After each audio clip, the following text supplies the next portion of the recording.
Good morning, dear friends. Hello and welcome to this morning class.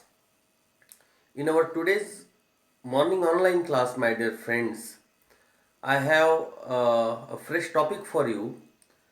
As you all know, that yesterday we have studied the first part of writing skills, and I am with a new lesson, the second part of writing skills 2. So I welcome you in this class, and I wish you all the very best, and I hope that you all are in the best of your health, and you are taking care of not only yourselves but also the people around you, your family members, your brothers, sisters, father and mother, grandmother, grandfathers, and all. So, dear friends, we are talking about the writing skills. So, there are some basic skills that are very much necessary for learning: reading, listening, writing, vocabulary drilling. All these are the embodiment of education and learning.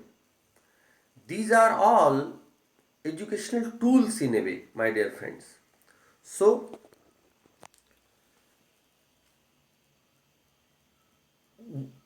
we will have today the writing skills, the second part of this topic. Now look at this old gentleman. He's writing something. In the old days, this is the way of writing letters, announcements, okay, diary entries, and so on.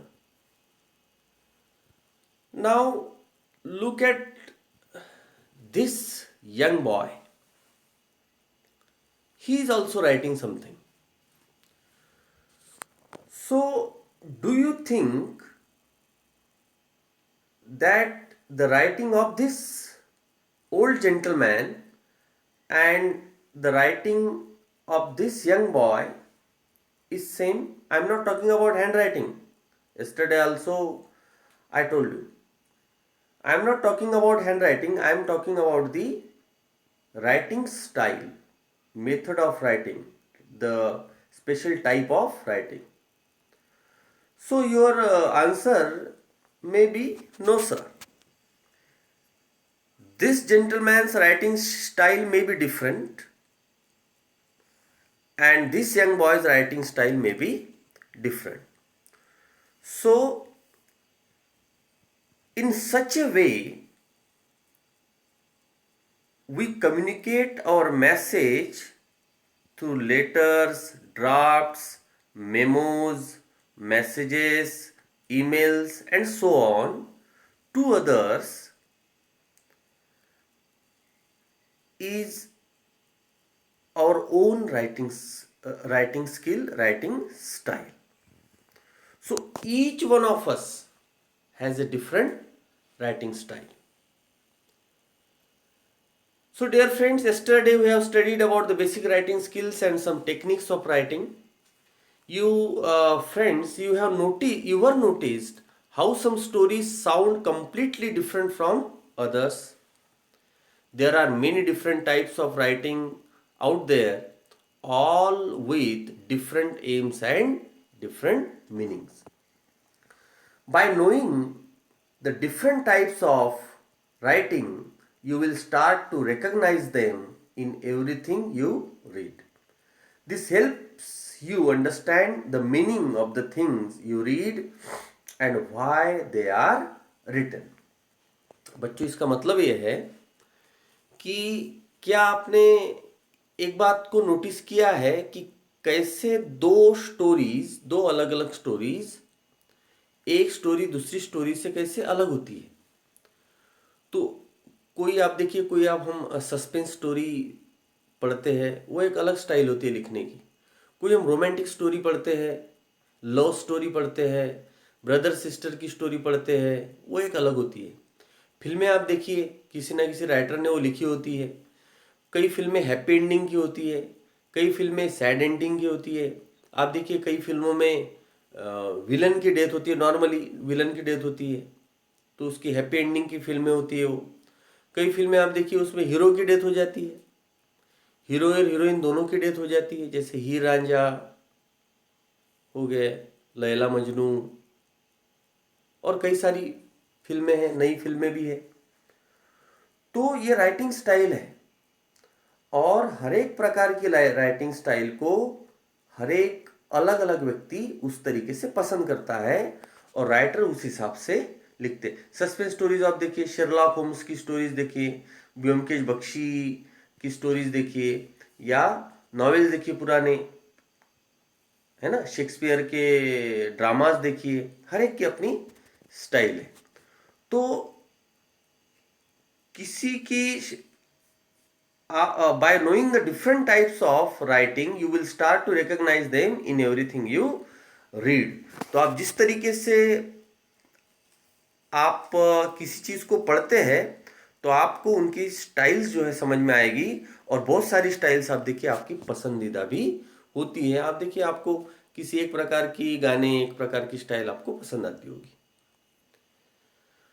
So a writer's style is a reflection of his or her personality, his unique voice and way of approaching the audience and readers. However, every piece of writing is for a specific purpose. While there are as many writers' style as there are writers। जी हाँ, जितने सारे writers है उतनी सारी उनकी writing की style है। There are only 4 general purposes that lead someone to write a piece of writing. तो हमने इस लेसन में 4 मुख्य प्रकार, 4 मेन टाइप्स ऑफ राइटिंग को लिया है। वो 4 है। First is expository, yes, you just make the notes afterwards। Descriptive, third is narrative, and fourth is persuasive।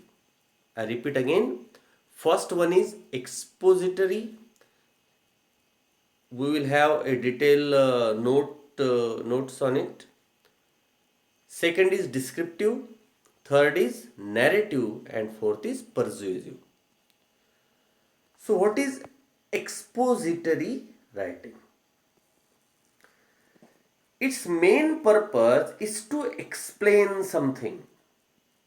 It is a subject-oriented writing style in which authors focus on telling you about a given topic or subject without voicing their personal opinion। इस प्रकार की style में, expository style में, सिर्फ आपको किसी विषय के बारे में एक्सप्लेन किया जाता है। राइटर को उसमें अपनी स्टाइल, अपनी ओपिनियन देने का अधिकार नहीं होता है। These types of essays or articles furnish you with relevant facts and figures but do not include their opinion। They just talk to you about some topic, means child labor, okay, environmental problems, your growing population, your growing pollution, deforestation, dowry system, okay। This is one of the most common types of writing। You always see it in the textbook and articles। The author just tells you about a given subject such as how to do something। Author जो है आपको सिर्फ एक topic के बारे में explain करता है, और आपको ये भी बताता है कि आपको क्या करना चाहिए, क्या नहीं करना चाहिए, लेकिन अपना पर्सनल ओपिनियन बहुत कम ही देता है। वो बताता है कि आपको ये करना चाहिए, वो करना चाहिए, और फैक्ट्स के बारे में जानकारी देता है। तो इसमें क्या क्या आता है एक्सपोजिटरी राइटिंग में? बड़ा आसान सा नोट्स मित्रों मैंने बनाया है, देखिए। इसमें टेक्स्ट बुक राइटिंग आती है, आर्टिकल्स आते हैं जो न्यूज़पेपर में होते हैं, रेसिपीज आती है, आर्टिकल्स है जो आप लिखते हैं, रेसिपीज में देखिए, है ना, ऐसा करना है, वैसा करना है, वैसा करना है, वैसा करना है, किसी एक चीज़ को बताया गया है ना। न्यूज़ स्टोरीज आती है, न्यूज़ के लिए जो स्टोरीज बनती है। बिजनेस, टेक्निकल और साइंटिफिक राइटिंग आती है, जिसमें आपके पर्सनल ओपिनियन में का जो है ज़्यादा थोड़ा सा दे सकते हैं। मान लीजिए कोई रेसिपी बताई, उस किसी को कुछ पसंद है नहीं पसंद है वो एक अलग बात है, लेकिन रेसिपी तो एज इट इज होती है ना। इतना तेल लेना है, इतना पानी लेना है, ये करना है, वो करना है, वो सारी चीज़ें। तो बिजनेस, टेक्निकल और साइंटिफिक राइटिंग में भी पर्सनल व्यू का कोई महत्व नहीं रहता है, तो this is expository writing. Next one is descriptive writing. What is this? We will see. Descriptive writing's main purpose is to describe, my dear friends. It is a style of writing that focuses on describing a character. इसमें सिर्फ हम describe करते हैं, वर्णन करते हैं किसका? कोई कैरेक्टर है, कोई इवेंट है, कोई घटना है, और a place in great detail. It can be poetic, ये पोएम भी हो सकती है, when the author takes the time to be very specific in his or her own descriptions. Okay, तो इसमें क्या क्या आता है डिस्क्रिप्टिव में? पोएट्री आती है, जैसा हमने बताया है ना, सिर्फ डिस्क्रिप्शन है ना।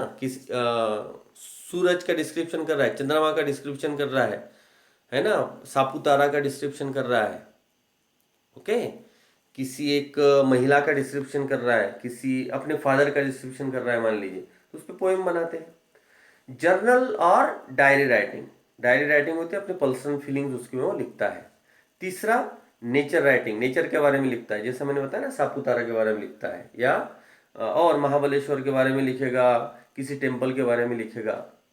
और डिस्क्रिप्टिव पैसेज इन fiction, fiction means novel, novel के बारे में, नॉवेल में जो डिस्क्रिप्टिव पैसेजेस होते हैं वो भी इसमें सम्मिलित है। तो पहला स्टाइल मित्रों हमने पढ़ा एक्सपोजिटरी, दूसरा डिस्क्रिप्टिव। तीसरा स्टाइल है नैरेटिव। नैरेटिव में आपको एकदम आसान है, नैरेटिव मतलब नरेशन। देखिए क्या होता है, narrative writing's main purpose is to tell a story. Narrate करना है ना, बताना, स्टोरी को बताना। The author will create different characters and tell you what happens to them. Novels, short stories, poetry, biographies can all fall in the narrative writing style, dear friends. इसमें क्या क्या आते हैं? नॉवेल आते हैं, शॉर्ट स्टोरी लिखना आता है, पोएट्री भी आती है, ऑटोबायोग्राफीज और बायोग्राफीज आती है, समझे ना। ऑटोबायोग्राफी खुद के बारे में लिखना, बायोग्राफी हमारे बारे में कोई और लिखेगा उसको बायोग्राफी बोलते हैं। एनेक्डोट्स, छोटे छोटे एपिसोड्स के माध्यम से चीज़ों को बताना। और ओरल हिस्ट्रीज, किसी की बारे में बताना, जैसे खूब लड़ी मर्दानी झांसी वाली रानी थी, नैरेटिव है। ओके, और नैरेटिव को ओपिनियन भी बोलते हैं कई बार। Okay fine. और लास्ट है मित्रों पर्ज्यूजिव। पर्ज्यूजिव राइटिंग क्या है? It's main purpose is to convince people. Speeches भी इसमें आते हैं, स्पीच, लोगों को स्पीच दे के कन्विंस करना, मनाना। Unlike expository writing, persuasive writing contains the opinions and biases of the authors. इसमें जो राइटर होता है उसके ओपिनियंस और उसके अच्छे बुरे विचार, ये बायसेस उसको बोलते हैं, उसमें होते हैं। To convince others to agree with the author's point of view, persuasive writing contains justification and reason। तो अपनी बात मनवाना है किसी के सामने, किसी बात को झुठलाना है, किसी बात को झूठा बताना है, तो ऑब्वियस सी बात है आपको जो है जस्टिफिकेशन देना पड़ेगा, आपको कारण देने पड़ेंगे, है ना, कैसे कोई एक बात सही नहीं है और कैसे आपकी बात सही है। It is often used in letters of complaint. हाँ, कंप्लेंट लेटर में बोला जाता है ना, जो मैं कर रहा हूँ वो सही है और जो मेरे साथ हो रहा है वो सही नहीं हो रहा है। तो जब आप कंप्लेंट करते हैं, है ना, जैसे आपके एरिया की लाइट नहीं जल रही है, तो आप बोल रहे हैं कि लाइट जलनी चाहिए, वहाँ नहीं जल रही है, तो आपको कारण देना पड़ेगा, रीजंस देने पड़ेंगे। It is often used in letters of complaint, approval letters, advertisement or commercials, cover letters and newspaper opinions and editorial pieces. देखिए इसमें क्या क्या आता है. एडिटोरियल आते हैं, न्यूज़पेपर में जो एडिटोरियल मत अपना प्रदर्शित करते हैं. एडवर्टाइजमेंट्स में परज्यूजी राइटिंग का यूज होता है. रिव्यूज़ बुक्स के, म्यूज़िक के, मूवीज़ के, रेस्टोरेंट, किसी रेस्टोरेंट में आप जाते हैं वहाँ पर रिव्यूज़ लिखते हैं, उसके बारे में लिखते हैं, खाना ऐसा था, हॉस्पिटैलिटी कैसी थी, है ना, बर्ताव कैसे था वेटर्स लोगों का, मैनेजर का, तो वो सारी चीज़ें. मूवी कैसी लगी, प्लॉट कैसा था, कैरेक्टर्स कैसे थे, थीम क्या थी, बुक्स का review. Letters, letters of complaint and cover letters of firms, ये सब के सब आते हैं परज्यूजिव राइटिंग में. सो चार चीजें हैं, चार चीजें हमने पढ़ी. पहली एक्सपोजिटरी राइटिंग, दूसरा डिस्क्रिप्टिव राइटिंग, तीसरा नैरेटिव राइटिंग और चौथा परज्यूजिव writing. These are the four types of writing that are generally used, dear friends. There are many subtypes of writing that may fall in any of those categories. बहुत सारे categories है writing की, बहुत सारे types हैं. चार major types हमने ली. A writer must know all these styles in order to identify the purpose of his or her own writing and make sure it's something the audience wants to read. So these are the things today I want to mention in this slide, in this lesson, dear friends. So one more slide I have. What makes good writing? Good writing, अच्छी writing के लिए, अच्छी writing styles के लिए क्या क्या ज़रूरी है. करेक्ट स्पेलिंग होना ज़रूरी है, पंक्चुएशन की जानकारी आपको होनी चाहिए, correct grammar, use of connectors, किस तरीके से आप कनेक्ट कर रहे हैं सेंटेंसेस को, रेंज ऑफ वोकेबलरी आपकी बहुत अच्छी होनी चाहिए, ज़्यादा से ज़्यादा वर्ड्स आपको जो है पता होनी चाहिए, variety of sentences, types of sentences आपको पता होनी चाहिए, अलग अलग तरीके के जो आप यूज करें. Dividing the text into paragraphs, और पैराग्राफ्स में किस तरीके से पैराग्राफ्स गिराना है. Awareness of purpose and audience, और आपका पर्पस क्या है, ऑडियंस को आपको बताना क्या है, आपकी थीम क्या है, आपका मैसेज क्या है ना, वो आपको बताना है. Organisation of thoughts, organisation means organisation of thoughts, organisation of ideas, किस तरीके से आपने आइडियाज को आपने ऑर्गेनाइज किया है, लोगों के सामने रखा है. उसके बाद कोहेरेंस और कोहिजन, और ये सारी चीज़ें जब एक साथ आती है तभी आपके अंदर जो है अच्छी राइटिंग स्किल्स डेवलप होती है और आप एक अच्छे राइटर के रूप में जाने जाते हैं. So dear friend, that's all for today. I shall post this video along with the PPT and PDF file on the WhatsApp group as well as my personal YouTube channel. You just go there and watch it. So thank you very much for listening me patiently, and we will meet tomorrow again with a new lesson. So thank you very much. Take care. May God bless you. Thank you.